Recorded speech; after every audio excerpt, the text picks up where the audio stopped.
சென்னை நீதிமன்றம் கொடுத்த அதிர்ச்சி எதிரொலி. உச்சநீதிமன்றத்திற்கு ஓடும் விஜய். ஓய்வு பெற்ற நீதிபதிகளுடன் அவசர ஆலோசனை. வணக்கம் நண்பர்களே. கரூரில் 41 பேர் உயிரிழந்த சம்பவம் தொடர்பான வழக்கு நேற்று மதுரை உயர்நீதிமன்றம் மற்றும் சென்னை உயர்நீதிமன்றங்களில் நடைபெற்றது. அப்போது கரூர் சம்பவத்தை தமிழக காவல்துறை விசாரிப்பதில் எங்களுக்கு நம்பிக்கை இல்லை, அதனால் சிபிஐயிடம் ஒப்படைக்க வேண்டும் என்று தாக்கல் செய்யப்பட்ட பல மனுக்களை நீதிபதிகள் தள்ளுபடி செய்துவிட்டார்கள். அதோடு விஜயின் பிரச்சாரத்திற்கு மாநில நெடுஞ்சாலையில் எப்படி அனுமதி கொடுத்தீர்கள்? அதற்கான கடிதம் எங்கே? கரூர் பிரச்சாரத்தில் பொதுமக்களுக்கு குடிநீர் வழங்கப்பட்டதா? சுகாதார வசதிகள் செய்யப்பட்டதா? என்பது உள்ளிட்ட பல்வேறு கேள்விகளை காவல்துறையிடம் சரமாரியாக கேட்ட நீதிபதிகள், பொதுமக்களின் உயிரை பாதுகாக்க வேண்டியது காவல்துறையின் பொறுப்பு என்பதை மறந்துவிட்டீர்களா என்றும் கேள்வி எழுப்பினார்கள். அதோடு புஷி ஆனந்த், நிர்மல்குமார், ஆதவ் அர்ஜுனா ஆகியோரின் முன்ஜாமீன் மனுக்களை தள்ளுபடி செய்துவிட்டனர். அது மட்டுமின்றி இந்த பிரச்சாரத்தில் ஈடுபட்ட வாகனத்தை ஏன் காவல்துறை பறிமுதல் செய்யவில்லை? சர்ச்சைக்குரிய பதிவு போட்ட ஆதவ் அர்ஜுனா மீது நடவடிக்கை எடுக்காதது ஏன் என்றும் காவல்துறையை நோக்கி கேள்வி எழுப்பினார்கள். இதற்கெல்லாம் மேலாக கரூர் சம்பவத்தை விசாரிக்க தனி ஐஜியை நீதிமன்றம் நியமித்து விட்டதால் தமிழக வெற்றிக் கழகத்தை சுற்றி வளைத்து விடுவார்கள் என்பது விஜய்க்கு தெரிந்துவிட்டது. அதோடு முதலமைச்சர் மு.க.ஸ்டாலினும் நீதிமன்றத்தின் ஆணைப்படி செயல்படுவோம் என்ற ஒரு அறிக்கை வெளியிட்டுள்ளார். அந்த வகையில் தாங்கள் நேரடியாக தமிழக வெற்றிக் கழகத்தை தாக்கினால் அது அரசியல் அட்டாக் என்பதை மக்கள் புரிந்து கொள்வார்கள் என்பதற்காக இப்போது நீதிமன்றம் தங்களுக்கு சாதகமான தீர்ப்பை சொல்லி இருப்பதால் அவர்களை பின்பற்ற திமுக தயாராகிவிட்டது. இந்த நேரத்தில்தான் இன்று நீலாங்கரையில் உள்ள தனது இல்லத்தில் ஓய்வு பெற்ற நீதிபதிகளுடன் ஒரு அவசர ஆலோசனை நடத்தியுள்ளார் விஜய். அந்த ஆலோசனையில் இப்படியே போனால் தமிழக வெற்றிக் கழகத்தை காலி பண்ணி விடுவார்கள், அதற்கான திட்டம்தான் தற்போது நடக்கிறது. அதோடு உயர்நீதிமன்றமும் திமுகவுக்கு சாதகமாகிவிட்டதால் இதிலிருந்து நாம் தப்பிக்க வேண்டும் என்றால் உச்சநீதிமன்றத்தை நாட வேண்டும். குறிப்பாக கரூர் விவகாரத்தில் சிபிஐ விசாரணைக்கு உத்தரவு போட உச்சநீதிமன்றத்தில் வழக்கு தொடர்வோம். அதோடு புஷி ஆனந்த், நிர்மல்குமார் ஆகியோரை கைது செய்யாமல் காப்பாற்றவும் உச்சநீதிமன்றத்தில் மனு தாக்கல் செய்ய வேண்டும் என்று ஆலோசனை நடத்தியிருக்கும் விஜய், நாளை மறுநாள் தங்களது சட்ட வல்லுநர்களுடன் உச்சநீதிமன்றம் சென்று மனு தாக்கல் செய்ய திட்டமிட்டிருப்பதாக பரபரப்பு தகவல்கள் வெளியாகியுள்ளன. அடுத்த செய்தி. அலர்ட் ஆகும் அமித்ஷா. திமுகவுக்கு வார்னிங் கொடுத்த டெல்லி பாஜக. உச்சநீதிமன்றத்திற்கு போகும் அதிரடி வழக்கு. கரூர் கூட்ட நெரிசல் விவகாரத்தில் விஜய் மீது கைது நடவடிக்கை எடுத்தால் அதிமுகவுக்கு எதிராக செயலாகிவிடும் என்று மு.க.ஸ்டாலின் அடக்கி வாசித்து வந்தார். அதே சமயம் இப்போது விவகாரம் நீதிமன்றத்திற்கு போய்விட்டதால் நீதிமன்றம் செய்வது போன்று இந்த வேலைகளை தாங்கள் செய்துவிட வேண்டும் என்று திமுக திட்டமிடுகிறது. ஆனால் தற்போது புதிய புலனாய்வு குழுவை களத்தில் இறக்கிவிட்டிருக்கும் சென்னை உயர்நீதிமன்றம் இதன் பின்னணியில் நடந்த உண்மை சம்பவங்களை வெளியில் கொண்டு வராமல் திமுக பக்கம் சாதகமான முடிவெடுத்தால் இதற்கு எதிராக உச்சநீதிமன்றத்தில் வழக்கு தொடரவும் பாஜக எம்பிகள் குழு முடிவெடுத்துள்ளார்கள். குறிப்பாக கரூர் சம்பவம் நடைபெற்ற அடுத்த நாளே டெல்லி பாஜகவின் நடிகை ஹேமமாலினி, அனுராக் தாக்கூர் உள்ளிட்ட 8 எம்பிகள் குழு கரூர் வந்து அங்குள்ள மக்களிடத்தில் நடந்ததை நேரில் விசாரித்து அறிக்கை தயார் செய்தார்கள். அப்போது தமிழக பாஜகவின் தலைவர் நயினார் நாகேந்திரன், முன்னாள் தலைவர் அண்ணாமலை ஆகியோரும் உடனிருந்தார்கள். அண்ணாமலைதான் கரூர் மக்கள் சொன்னதை கேட்டு அவர்களுக்கு ஆங்கிலத்தில் மொழிபெயர்த்துள்ளார். இந்த நிலையில் டெல்லி சென்று அவர்கள் இந்த அறிக்கையை மத்திய உள்துறை அமைச்சகத்திடம் கொடுத்துவிட்டு அதை எடுத்து தமிழ்நாட்டுக்கும் அனுப்பினார்கள். ஆனால் முதலமைச்சர் மு.க.ஸ்டாலினோ அந்த அறிக்கையில் 41 பேர் உயிரிழப்பின் பின்னணியில் அரசியல் சதி உள்ளது என்று சொன்ன தகவல்களை ஏற்காமல் அதை விமர்சனம் செய்திருந்தார். அதற்கு நேற்று அண்ணாமலையும் ஸ்டாலினுக்கு ஒரு பதிலடி கொடுத்திருந்தார்.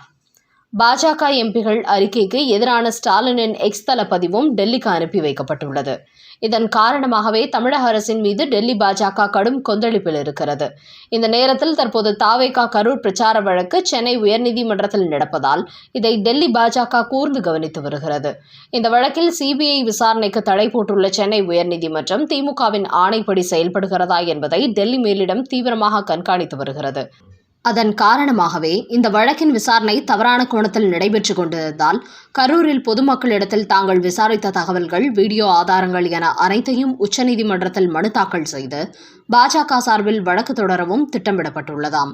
அதன் காரணமாகவே இந்த வழக்கில் சென்னை உயர்நீதிமன்றம் தங்களுக்கு சாதகமான தீர்ப்பை சொல்லிவிட்டார்கள்.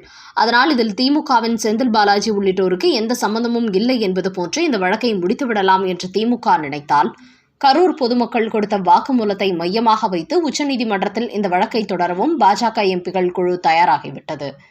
அதன் காரணமாகவே கரூர் சம்பவத்தின் பின்னணியில் நடந்த சதிகளை வெளியில் கொண்டு வராமல் டெல்லி பாஜக பின்வாங்காது என்பதும் தெரியவந்துள்ளது. இந்த நிலையில்தான் இதுகுறித்து விசாரணை நடத்துவதற்கு தமிழக பாஜகவின் முன்னாள் தலைவர் அண்ணாமலையை டெல்லிக்கு அழைத்துள்ளார்கள். அதனால் இன்று கோவையிலிருந்து டெல்லி புறப்பட்டுச் சென்றுள்ளார் அண்ணாமலை. டெல்லி சென்று மத்திய அமைச்சர் அமித்ஷா, PL சந்தோஷ் ஆகியோரை சந்திக்கிறார். அவர்களிடத்தில் கரூரில் உண்மையில் நடந்தது என்ன, அதை திமுக அரசு எப்படி மடைமாற்ற திட்டமிடுகிறது, இந்த விவகாரத்தில் காவல்துறை எப்படியெல்லாம் திமுகவுக்கு சாதகமாக செயல்படுகிறது என்பது உள்ளிட்ட பல அதிர்ச்சி தகவல்களை டெல்லியில் நேரடியாகவே தெரிவிக்கப் போகிறார் அண்ணாமலை. அதனால் கரூர் சம்பவம் குறித்த அடுத்த கட்ட விசாரணை எப்படிப்பட்ட கோணத்தில் செல்கிறது என்பதை பார்த்துவிட்டு உடனடியாக உச்சநீதிமன்றத்தில் பாஜக தரப்பும் வழக்கு தொடர தயாராகிவிட்டார்கள். அதன் காரணமாகவே தற்போது அண்ணாமலை டெல்லி புறப்பட்டுச் சென்றுள்ளார் என்பது குறிப்பிடத்தக்கது. இந்த சந்திப்பின் போது தேசிய ஜனநாயக கூட்டணி கட்சிகள் குறித்தும் சில தகவல்களை அண்ணாமலை தெரிவிக்கப் போகிறாராம்.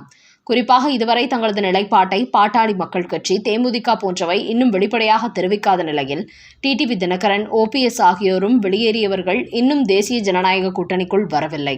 அதன் காரணமாகவே இதுகுறித்து அண்ணாமலை டெல்லி மேலிடத்தில் சில முக்கிய தகவல்களை தெரிவிக்க சென்றிருப்பதாகவும் கமலாலய வட்டார தகவல் தெரிவிக்கிறது. ஆக கரூர் விவகாரத்தில் சென்னை உயர்நீதிமன்றம் உண்மைகளை மூடி மறைத்து திமுகவை காப்பாற்ற வேண்டும் என்கிற நோக்கத்தில் வழக்கை கொண்டு சென்றால் அடுத்து விஜய் தரப்பில் மட்டுமின்றி பாஜக தரப்பிலும் உச்சநீதிமன்றத்தில் வழக்கு தொடர்வார்கள் என்பது தெரியவந்துள்ளது. அடுத்த செய்தி. அமித்ஷாவின் கவனத்துக்கு போன கரூர் வீடியோ. பின்னணியில் நடந்த பகீர் சம்பவம் அம்பலம். விஜய்க்காக கமாண்டோக்களை களமிறக்கும் டெல்லி. கரூர் சம்பவத்திற்கு பிறகு விஜய் மீதான தாக்குதல் அதிகரித்துவிட்டது. அவருக்கு பாதுகாப்பு குறைபாடு உள்ளது என்று தமிழக வெற்றிக் கழகம் டெல்லியில் புகார் அளித்திருக்கிறது. இந்த நிலையில் இதுவரை விஜய்க்கு ஒய் பிரிவு பாதுகாப்பு வழங்கி வரும் டெல்லி மேலிடம் தற்போது அதை Z பிரிவு பாதுகாப்பு கேட்டு கோரிக்கை வைத்துள்ளார்கள். இந்த நிலையில் மத்திய உள்துறை அமைச்சகம் அது குறித்து ஆலோசனை நடத்தியுள்ளது. குறிப்பாக கடந்த மார்ச் மாதத்தில் மத்திய அரசு சார்பில் விஜய்க்கு ஒய் பிரிவு பாதுகாப்பு கொடுக்கப்பட்ட நிலையில் 8 முதல் 11 போலீசார், CRPF கமாண்டோக்களும் அவரது பாதுகாப்புக்கு ஈடுபடுத்தப்பட்டார்கள். கரூர் சம்பவத்தின் போது விஜய் மீது காலனி வீச்சு சம்பவங்கள் நடந்ததை அடுத்து உள்துறை அமைச்சர் அமித்ஷாவின் கவனத்திற்கு அந்த வீடியோவை தமிழக வெற்றிக் கழகத்தினர் கொண்டு சென்றுள்ளார்கள். இந்த நிலையில்தான் தற்போது விஜய்க்கு Z பிரிவு பாதுகாப்பு கொடுக்க மத்திய உள்துறை அமைச்சகம் முடிவெடுத்துள்ளது. Z பிரிவு பாதுகாப்பை பொறுத்தவரை இந்தியாவில் உள்ள முக்கிய அரசியல்வாதிகள் மற்றும் உயரதிகாரிகளுக்கு மட்டுமே வழங்கப்பட்டு வருகிறது. இதில் 22 பேர் கொண்ட பாதுகாப்பு குழு இடம்பெறும். இந்த பாதுகாப்பு அமைப்பில் மொத்தம் 5 வாகனங்களும் பயன்படுத்தப்படும். குறிப்பாக ஒரு குண்டு துளைக்காத வாகனம் இதில் இடம்பெறும். இதன் மூலம் எதிர்காலத்தில் விஜய் நடத்தும் பிரச்சார கூட்டங்கள் ஆகிய நிகழ்வுகளுக்கு அவருக்கு முழுமையான பாதுகாப்பு உறுதி செய்யப்படும். குறிப்பாக மத்திய உள்துறை அமைச்சகம், CRPF மற்றும் போலீசார் என பாதுகாப்பு அமைப்பை உருவாக்குவதால் விஜய்க்கான அச்சுறுத்தலை முற்றிலும் தவிர்க்க முடியும் என்று கூறும் தமிழக வெற்றிக் கழகத்தினர், இனிமேல் மத்திய அரசு இந்த Z பிரிவு பாதுகாப்பை உறுதிப்படுத்திய பிறகுதான் விஜய் மீண்டும் வெளியில் வருவார் என்றும் கூறுகிறார்கள். CCTV கேமரா காட்சிகளை ஒப்படைக்கும் நடிகர் விஜய்.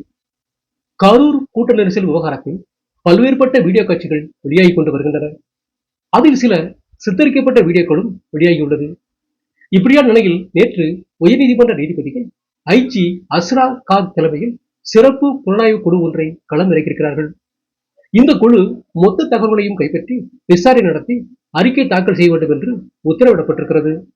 மேலும் இந்த IG அஸ்ரா கான் தலைமையிலான குழுவில் பெண் SPக்கள் விமலா, சியாமலா, தேவி உள்ளிட்டோரும் இடம்பெற்றுள்ளார்கள். குறிப்பாக கரூரில் விஜய் பிரச்சாரத்தில் கலந்து கொண்ட பெண்களிடத்தில் விசாரணை நடத்தவே இவர்கள் நியமனம் செய்யப்பட்டிருக்கிறார்கள். இந்த நிலையில் இன்று IG அஸ்ரா கான் விஜயின் கேரவன் CCTV வீடியோ ஆதாரங்களை கேட்டுள்ளாராம். அந்த CCTV கேமராவில் விஜய் கேரவனில் எங்கெல்லாம் சென்றாரோ அது குறித்த அனைத்து வீடியோக்களும் பதிவாகியுள்ளது.